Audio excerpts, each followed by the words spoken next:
Hi welcome to hash tag me Manoj. Hanuman cinema పరిమిత బడ్జెట్లో రూపొందింది. So ఈ సినిమా బాక్స్ ఆఫీస్ వద్ద నిర్మాతలకు, డిస్ట్రిబ్యూటర్లకు కనక వర్షం కురిపించింది. సంక్రాంతి సందర్భంగా విడుదలైన ఈ చిత్రం తెలుగు, హిందీ, ఇతర చిత్ర పరిశ్రమలో అదరగొట్టేసింది. కలెక్షన్ల సునామీ కూడా క్రియేట్ చేసింది. పెట్టిన పెట్టుబడికి 450% లాభాలను అందించింది. ఈ సినిమాలో విఎఫ్ఎక్స్, ఇతర గ్రాఫిక్స్ అద్భుతంగా ఉన్నాయి. ఆది పురుష్, ఆర్ఆర్ఆర్, రాధేశ్యామ్, కల్కి, పుష్ప 2 సినిమాల కంటే హనుమాన్ సినిమాలో గ్రాఫిక్స్ బాగుందని సినీ విశ్లేషకులు చాలామంది వ్యాఖ్యానించారు. సో గ్రాఫిక్స్ కంటే సహసిద్ధంగా చూస్తున్న దృశ్యాలుగానే అవి కనిపించాయని పేర్కొన్నారు. అత్యంత నాసిరకమైన గ్రాఫిక్స్ దృశ్యాలు రూపొందించిన ఆ సినిమాలకు బడ్జెట్ 100 కోట్లు ఉండడం విశేషం. అయితే ఇక్కడ గ్రాఫిక్స్ చిత్ర నిర్మాణానికి అంతగా ఖర్చు కాదని తెలిసిన మాటే. కానీ ఇక్కడ సినీ నటుల పారితోషికాలే చుక్కలు నడుతాయి. ఉదాహరణకు పుష్ప 2 సినిమాకు అల్లు అర్జున్ 300 కోట్ల దాకా తీసుకున్నట్టు వార్తలు వినిపించాయి.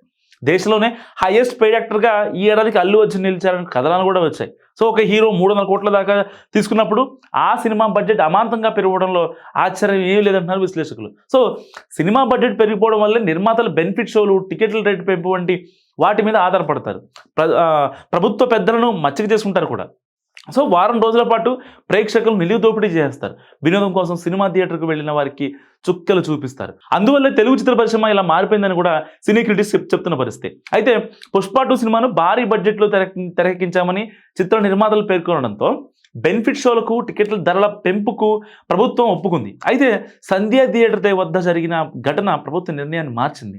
అందువల్లే ఇకపై బెనిఫిట్ షోలు ఉండవని ప్రభుత్వం కుండబద్దలు కొట్టింది. సో నిండు శాసనసభలో ముఖ్యమంత్రి ఈ నిర్ణయాన్ని వెల్లడించడం చిత్ర నిర్మాతలకు, సినీ పెద్దలకు ఇంకా ఇబ్బంది కలిగించింది. అయినప్పటికీ రేవంత్ రెడ్డి తన నిర్ణయాన్ని వెనక్కి తీసుకోలేదు. అంతేకాదు సినీ నిర్మాతల భారీ బడ్జెట్ లెక్కలు తెలుసు కాబట్టే బెనిఫిట్ షోలను రద్దు చేసి పడేశారు. అంతేకాదు టికెట్ల ధరల పెంపు కూడా ఉండదని ప్రకటించేశారు. సో గురువారం జరిగిన సమావేశంలోనూ అదే నిర్ణయాన్ని మరోసారి తెలుగు సినీ పెద్దల ఎదుట ప్రస్తావించారు సీఎం రేవంత్ రెడ్డి.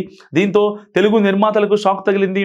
హనుమాన్ చిత్ర బడ్జెట్ కోసం 6 కోట్ల లోపే, కా సినిమా బడ్జెట్ కూడా 3 కోట్ల లోపే.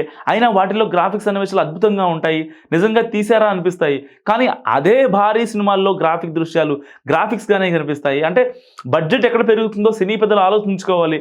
అక్కడ కత్తెర వేస్తే తెలుగు చిత్ర పరిశ్రమ ఒకరిని దేవించాల్సిన అవసరం ఉండదు నిజంగా. సో 100 కోట్ల పారితోషికం వసూలు చేసే హీరోకు ఇది పడుతుందా అంటే రేవంత్ ఇచ్చిన స్ట్రోక్తో వారికి జ్ఞానోదయం కలుగుతుందని చెప్పొచ్చు.